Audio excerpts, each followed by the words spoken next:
இது மக்களை கொச்சைப்படுத்துறது மாதிரி இல்லையா? கோடிக்கணக்கான மக்கள் அவங்க தங்கள் உரிமைன்னு நினைச்சு ஒரு பொருளை போய் வாங்குறான். எதுங்க உரிமை? அரசு ஆட்சியாளர்கள் வாக்குறுதி தர்றாங்க. வாக்குறுதி கொடுத்தத பாருங்க. சலுகை சலுகை அல்ல, அது சலுகைங்க. உரிமை அது இல்லங்க. நீங்க என்ன பேசுறீங்க? ஒரு தேர்தல் அறிக்கையில தேர்தலின் போது இலவசங்கள் கொடுங்க, அது எங்க உரிமை உங்ககிட்ட சொன்னாங்களா? இலவசத்தை சுயமரியாதை பேசி வந்தவர்கள் அவமரியாதை சின்னங்களாக்கினார்கள். தன்மானத்திற்கு இயக்கம் கண்ட கூட்டம் அவமான சின்னமாக அலைகிறது. நான் கேட்கறது ராஜா, நான் இவங்கள மாதிரிலாம் எங்க அண்ணன் பாலு மாதிரிலாம் இலவசம் வேணும், ஆனா அது வேணாம். என் தம்பி சுசி சொன்னா பாருங்க, அது இருந்தா அது இலவசத்தை ஒழிப்போம்.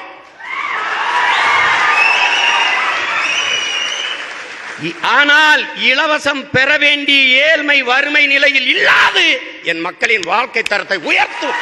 அதான் எங்க கொள்கை, எங்க கனவு. அதுதான் தமிழனிடம் இருந்தது ஒன்றே ஒன்றுதான், தன்மானம். அதையும் அடமானம் வச்சிட்டான். வைக்க வச்சது யாரு?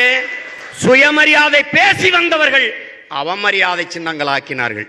தன்மானத்திற்கு இயக்கம் கண்ட கூட்டம் அவமான சின்னமாக அலைகிறது. இங்கே பேசினாரு. இது மக்களை கொச்சைப்படுத்துறது மாதிரி இல்லையா? கோடிக்கணக்கான மக்கள் அவங்க தங்கள் உரிமைன்னு நினைச்சு ஒரு பொருளை போய் வாங்குறான். எதுங்க உரிமை? அரசு ஆட்சியாளர்கள் வாக்குறுதி தர்றாங்க. வாக்குறுதி கொடுத்தத பாருங்க. சலுகை சலுகை அல்ல, அது சலுகைங்க. உரிமை அது இல்லங்க. நீங்க என்ன பேசுறீங்க? ஒரு தேர்தல் அறிக்கையில தேர்தலின் போது இலவசங்கள் கொடுங்க, அது எங்க உரிமை உங்ககிட்ட சொன்னாங்களா? இலவசத்தை சும்மா பேசுறாங்க. இந்த கூட்டத்தில் யாரையாவது சொல்லுங்க, எங்களுக்கு இலவசம் கொடுங்க, எங்க உரிமை. மக்கள் முன்னால் தேர்தல் அறிக்கை வைக்கப்படுகிறது. இலவசமா நான் சைக்கிள் தர்றேன்னு சொல்ற கட்சிக்கு மக்கள் ஓட்டு போடுறாங்க. மக்கள் எனக்கு சைக்கிள் தா, எனக்கு உரிமை, அது நீ சொன்னதை செய்யு கேட்கிற உரிமை மக்களுக்கு இருக்கா இல்லையா? அதை எப்படி நீங்க கொச்சைப்படுத்த முடியும்? இங்க பாருங்க, இது தந்தாதான் ஓட்டு போடுறாங்களா? ஆட்சி தரமா கொடுத்துட்டா இது தேவையில்லையே.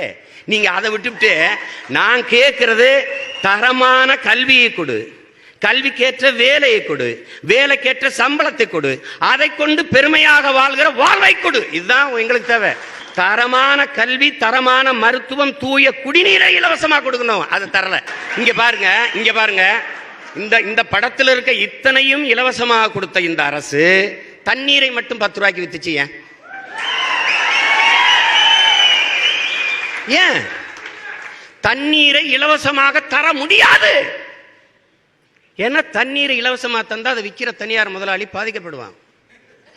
அவன் பாதிக்கப்பட்டா உனக்கு என்ன? அவன்கிட்ட இருந்து வர கமிஷன் நின்றும். பிரச்சனை இங்க இதான் ராஜா. இந்த நிலையில் மக்களை நிறுத்திவிட்டு நாங்கள் நல்லாட்சி கொடுத்தோம் என்று பேசுவது தவறு. அடித்தட்டுக்கும் கீழ் அடித்தட்டுல வாழ்கிற மக்களின் பயணத்துல கட்டணத்தை ஏத்திட்டு, பேருந்து கட்டணத்தை, ஸ்கூட்டிக்கு மானியம், இது எப்படி? இது மக்கள் நலன். இதெல்லாம் மக்கள் நலன். That's all. இதெல்லாம் மக்கள் நலன். கவனத்தில் எடுத்துக்கணும். ஆண்டு ஒன்றுக்கான டாஸ்மார்க் வருமானம் எவ்வளவு? பல ஆயிரக்கணக்கான கோடிகள். இந்த காசு எங்க இருந்து வருது? இலவசம் பெற வேண்டிய நிலையில் இல்லாத எம் மக்களின் வாழ்க்கை தரத்தை உயர்த்துவோம். நன்றி, வணக்கம்.